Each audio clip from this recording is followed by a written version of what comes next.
Are you currently having problems with Facebook wrong credential and you want to be able to fix this? Well, then this video is going to help you with this, because actually me myself, I used to have the exact same problem, but I'm going to show you step by step exactly how I myself was able to fix it quite quickly. So what we're going to do firstly is to just close our Facebook. So close your Facebook, and instead we're going to go into the settings app on our phone. So go into your settings app, and now you should be taken to this page right here. So on this page, just scroll down a little bit and click on General in here, as you can see, and then you should be taken to a page similar to this.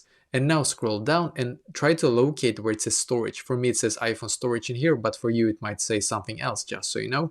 But I'm just going to click here, and by the way, on this page it might sometimes take a couple of seconds for this to load, just so you know, even a couple of minutes depending on how much memory that you use on your phone basically.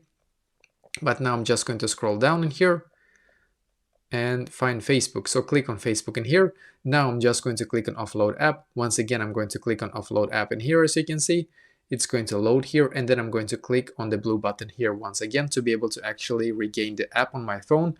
Basically what happens when you do follow along this tutorial step by step and you do all of the things that I just showed you, is that you now will get an auto update on your Facebook. So basically your Facebook app will reset to the newest update, and when it's done you can just go back into your Facebook app and now it should be fixed. So if it's not fixed, then what you can do is to actually either go into your App Store or go into your Google Play Store and also search for Facebook in there and see if you have an update button. Because if you do, you can also click on the update button right there, and that should also fix this problem for you.